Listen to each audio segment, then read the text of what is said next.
Radio activity. Radio का मतलब radiation emit होती चले जाएंगे, वो एक्टिविटी जिसमें रेडिएशन कंटिन्यूसली एमिट होती है उसको रेडियो एक्टिविटी बोलते हैं। यानी self decaying property of element. इसमें क्या होगा, एक न्यूक्लियस जो है वो स्टेबल होने के लिए स्मॉलर वाले में टूटता चला जाएगा, ठीक है, खुद ब खुद। इस वजह से इसको क्या बोलना, self decaying property of element. अब है एलिमेंट्री पार्टिकल। एलिमेंट्री पार्टिकल वे पार्टिकल जैसे जो हमारे इसमें यूज हुए थे ना, जितने भी फोर्सेस थे, ठीक है, इसमें जो है चार्ज था, किसी में ग्रेविटॉन्स थे, तो वे क्या हो जाएंगे, ये इसके पार्टिकल हो जाएंगे जिसके और ज़्यादा फर्दर सब स्ट्रक्चर ना होते हैं। जैसे सब स्ट्रक्चर का मतलब जैसे एटम को तोड़ करके देखा तो इलेक्ट्रॉन, प्रोटॉन, न्यूट्रॉन मिल गया हमें, ठीक है। इसके मतलब टुकड़े हो सकते हैं, सब स्ट्रक्चर हो सकती है। अब इलेक्ट्रॉन, प्रोटॉन, न्यूट्रॉन जो है ये बाकी जो बच गए, इनकी जो सब स्ट्रक्चर नहीं हो सकती, इस वजह से इनको क्या बोलेंगे, elementary particle. Individual particle having no sub structure. Beta decay क्या होता है, एमिशन ऑफ पार्टिकल, और किसका, इलेक्ट्रॉन का। फास्ट मूविंग इलेक्ट्रॉन को जो है ना हम क्या बोलते हैं, बीटा। अब इलेक्ट्रॉन निकलता चला जाएगा, इस वजह से इसको क्या बोलेंगे, beta decay. Messenger particle. Force arise due to the exchange of characteristic particle which are called quanta और messenger particle of that force. यानी वही ग्रेविटॉन्स वाली बात है। ग्रेविटॉन्स में क्या हो जाएंगे, वे सारे पार्टिकल जो उसके एक्सचेंज में, फोर्स की एक्सचेंज में जो यूज होते होंगे ना, उसको बोल देंगे messenger particles. Isolated system. Isolated system क्या होगा, आइसोलेटेड का मतलब बिल्कुल पैक, अकेला, बिल्कुल पैक और अकेला होना चाहिए, जिसके ऊपर जो कोई भी फोर्स काम नहीं करना चाहिए, जीरो एक्सटर्नल फोर्स, क्लोज होना चाहिए। और कोई भी सिस्टम जिसके ऊपर कोई एक्सटर्नल फोर्स काम नहीं कर रहा ना, वो आइसोलेटेड सिस्टम। जैसे कि एक कमरा है, एक रूम के अंदर अगर तुम्हें रोक दिया जाए और बाहर से चला दी जाए आंधी, तो तुम्हारे ऊपर क्या फ़र्क पड़ेगा। अगर दीवारें सारी बंद हैं तो तुम्हारे ऊपर कोई भी फर्क नहीं आएगा। तो ठीक है, इस वजह से ये सिंगल होना चाहिए, क्योंकि डबल होगा तो कोलिजन होने के चांस हैं, और इस वजह से ये सिंगल रखा जाएगा। फिर है कंजर्व्ड क्वांटिटी। कंजर्व्ड का मतलब है वे जो बदलती ना हो, ठीक है ना, कांस्टेंट क्वांटिटी है कंजर्व्ड क्वांटिटी। वे क्वांटिटी जो टाइम के अकॉर्डिंग बदले ना।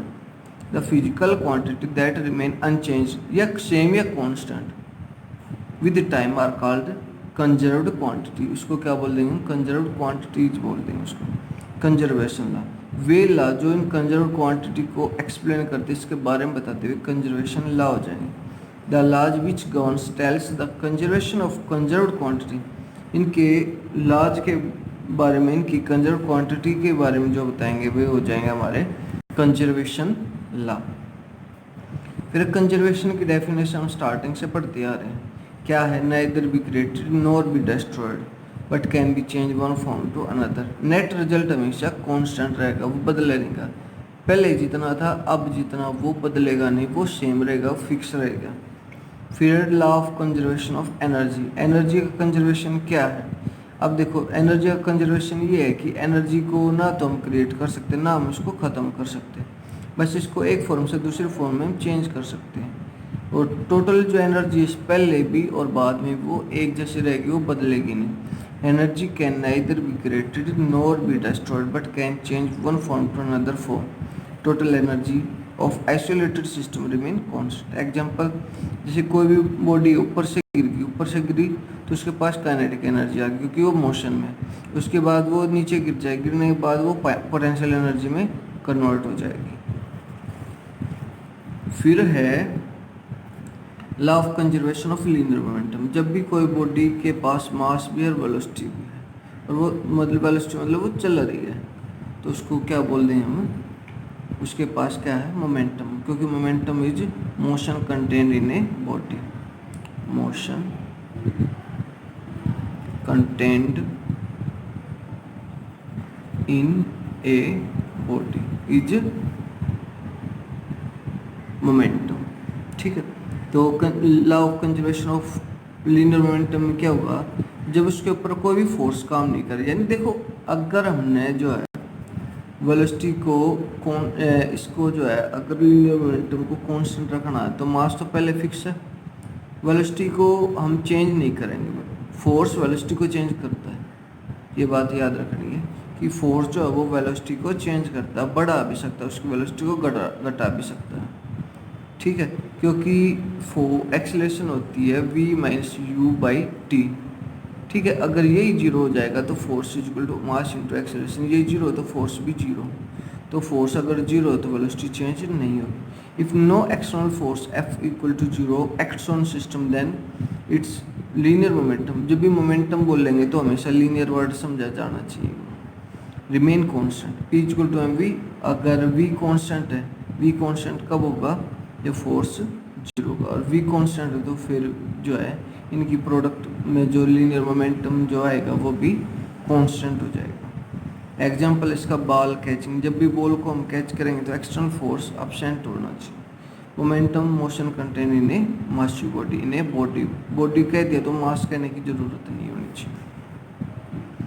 Law of conservation of charge, charge का क्या है, चार्ज जो स्टार्टिंग में और लास्ट में कांस्टेंट रहना चाहिए।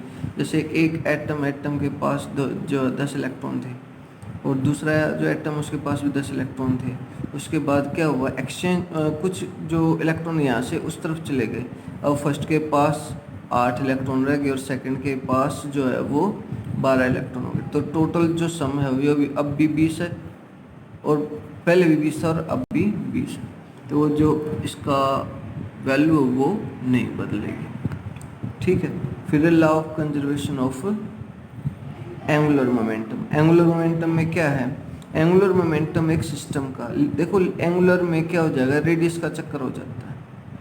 ठीक है, जो भी हमारे पास लीनियर मोमेंटम जो आती है ना उसको अगर रेडियस से मल्टीप्लाई कर दिया अगर हम, तो हमारे पास एंगुलर मोमेंटम आ जाती है। तो angular momentum of a system और particle about an axis of rotation is defined as product of linear momentum, linear momentum की प्रोडक्ट और परपेंडिकुलर डिस्टेंस यानी कि आर की जो मल्टीप्लाई आएगी उसको क्या बोलेंगे हम, उसकी एंगुलर मोमेंटम। दूसरा ये है इसकी डेफिनेशन में कि इस लॉ के अकॉर्डिंग देखो इसमें क्या था, इसमें फोर्स अब्सेंट था।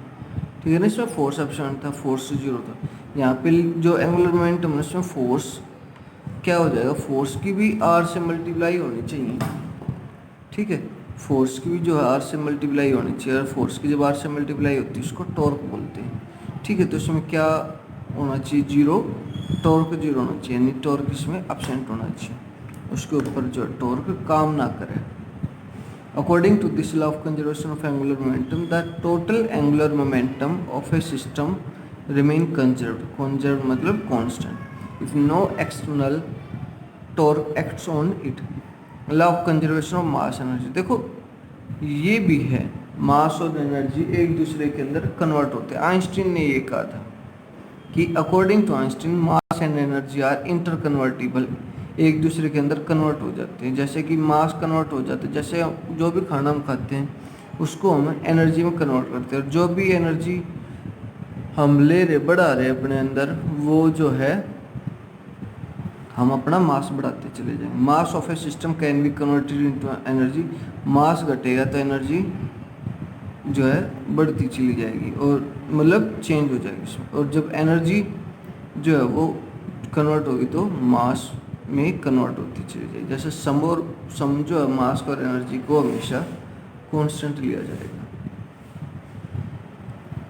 ब्रांच ऑफ फिजिक्स, फिजिक्स की ब्रांच, देखो फिजिक्स की बहुत सारी बुक है, बहुत सारी यूनिट है, उन यूनिट में हम अलग अलग टॉपिक्स के बारे में पढ़ेंगे, तो उसी टॉपिक के अकॉर्डिंग उनकी अलग अलग ब्रांचेज होगी। जैसे क्वांटम है, क्वांटम पार्टिकल नेचर के बारे में बताता है। पार्टिकल नेचर कौन सा है, जैसे रे ऑप्टिक्स जो आपने 10th क्लास में रिफ्लेक्शन रिफ्रैक्शन, ठीक है, इनके बारे में पढ़ा, डिस्पर्जन स्कैटरिंग, ये पार्टिकल नेचर के अंदर आते हैं। ऑप्टिक्स फिजिक्स की वो ब्रांच जिसमें हम लाइट और उसके इंस्ट्रूमेंट उसकी फिनोमिना के बारे में पढ़ते हैं, ऑप्टिक्स। इलेक्ट्रॉनिक्स, इलेक्ट्रॉनिक्स में पढ़ेंगे हम ये सारे डिवाइसेस जो इलेक्ट्रिसिटी के ऊपर बेस्ड है। ठीक है, कंट्रोल फ्लो के अंदर, वो भी क्योंकि कंट्रोल में ज़्यादा नहीं देनी, उससे कम नहीं देनी। It deals with study of semi conducting material, ज़्यादातर तो इसके अंदर सेमी कंडक्टर लेती है। और किसके ऊपर बिहेवियर देखेंगे, उसका इलेक्ट्रिक फील्ड के ऊपर।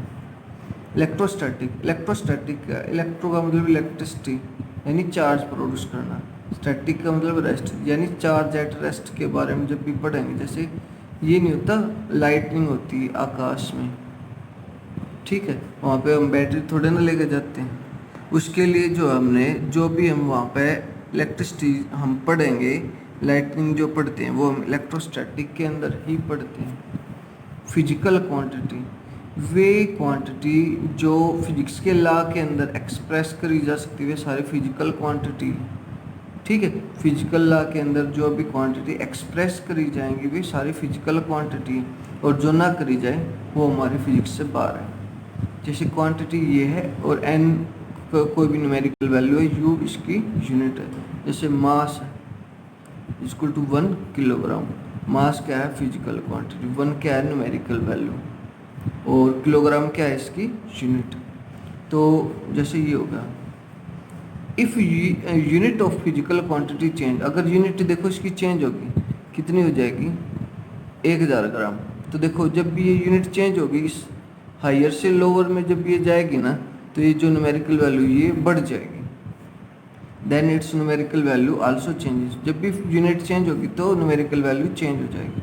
अगर यूनिट रिड्यूस हुई, किलोग्राम से ग्राम में गई, तो न्यूमेरिकल वैल्यू इसकी बढ़ जाएगी, जैसे ये होगा, ठीक है।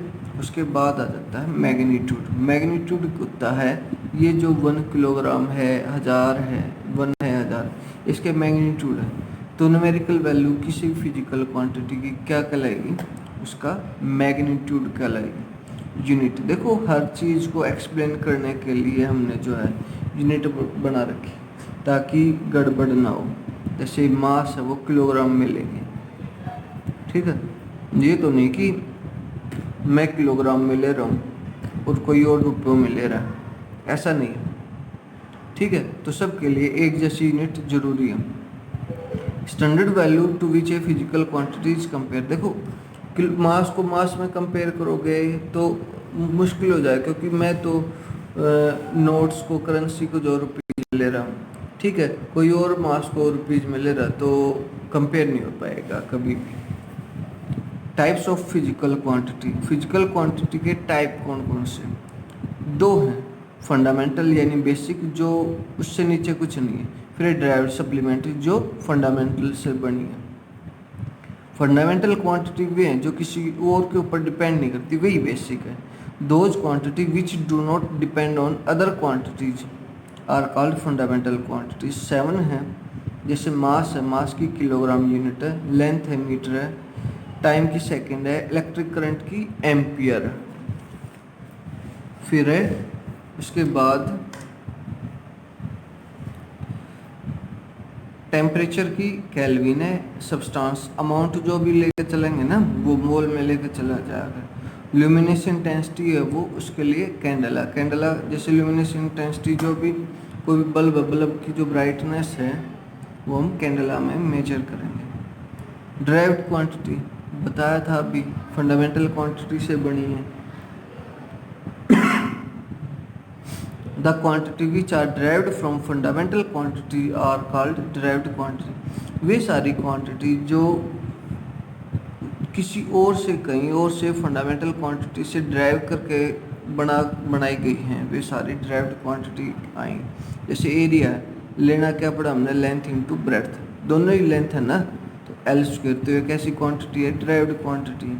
अब इसमें तो हमने क्या लिया था, हमने सिर्फ लेंथ लिया था फंडामेंटल क्वांटिटी में, और ड्राइव्ड क्वांटिटी में जैसे एरिया अब हमने बनाना पड़ा तो हमने फंडामेंटल की हेल्प से ही बनाना पड़ा। ये नहीं कि एरिया का कोई और फॉर्मूला होता है, नहीं, एक्चुअल में यहीं से हमने जो ये बनाना पड़ता है। सिस्टम ऑफ यूनिट, अच्छा देखो यूनिट के भी बहुत सारे सिस्टम हैं, जैसे जिसमें जो है दोनों फंडामेंटल ड्राइव्ड आती हैं। 3 टाइप है, सीजीएस, एमकेएस, एफपीएस। एमकेएस को हम एसआई यूनिट बोलते हैं, ठीक है।